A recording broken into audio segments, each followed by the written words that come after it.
You're listening to Texas Conservation Radio, a podcast brought to you by the Nature Conservancy of Texas. For more than 40 years, the Nature Conservancy has been working to protect the lands, waters, and natural communities that make Texas special. All right, welcome again to the show. I'm Clay Carrington. We're here with Valerie Bristol, Director of External Affairs for the Nature Conservancy of Texas. How are you, Valerie? I'm great, Clay. How are you? Good, thank you. So why don't you tell us a little bit about what a Director of External Affairs does? I'll be glad to. I work with people who are outside of the Nature Conservancy. So I'm working with other partners, like other conservation groups, like the Texas Land Trust Council or the Trust for Public Land or Environmental Defense. There are many, many, many other groups who work in the field of conservation. So I work with them, putting together partnerships to focus on certain issues.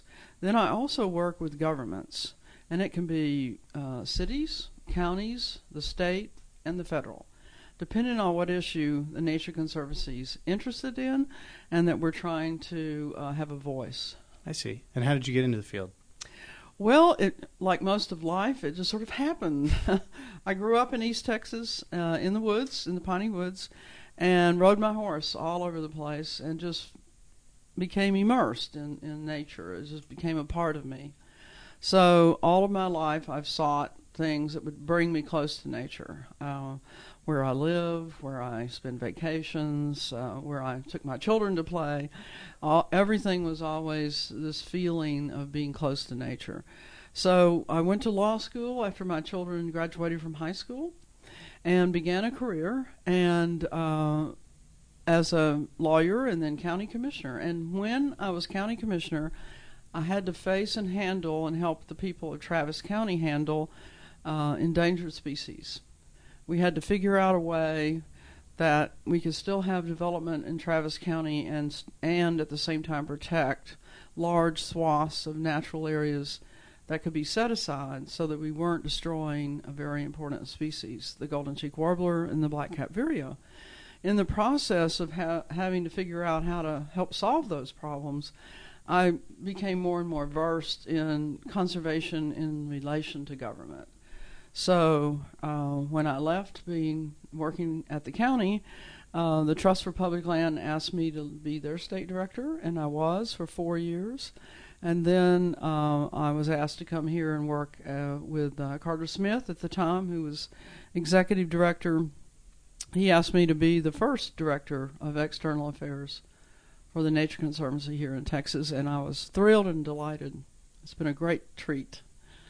That's good. I get to work for my passion, which is land conservation, habitat conservation, with a great group of people. It's been a lot of fun. Well, I know that you're out there every day meeting challenges head on. What, in your opinion, do you think the biggest conservation challenge facing Texas right now is? I think the biggest challenge is probably our mental perceptions of who we are. People think of Texas as being vast stretches of landscape, and we do have that. But we also have very critical areas. We are one of the most important birding areas in the world. And we have globally important birding areas. People come from all over the world. And many times you take for granted what's close to you. You just kind of think, well, everybody has that. Well, no, they don't. Texas is very unique in both in the types of landscapes we have and the special areas that, for instance, the golden cheek warbler is the only bird in the world that nests only in Texas. Now, that's really unusual. So it's something worth saving and worth protecting as part of our heritage. And so there's that perception problem. We do have important places, and we need a passionate populace to support protecting those places so that we as Texas continue to exist as a special place. Then the second thing is water. We're super conscious of it here in Texas because we have floods and droughts. I mean, it seems like we never have in between. But that is becoming a global resource need, and we have a lot of it. But again, we need to be really sure how we're using it, how we're thinking about it, and be sure we leave enough for the natural world, the fish in the rivers. They can't live without water. Right. So it's very important we balance those interests and learn about what natural world needs to supply us with the resources we get right now for free and we take for granted. So we have to go, if we want water for tomorrow, we need to go upstream and think about where's it coming from? What is it we need to take care of to make sure that water continues to come to us? And usually that's going to mean protecting springs. I hope it means people will be good stewards of their land, take good care of it.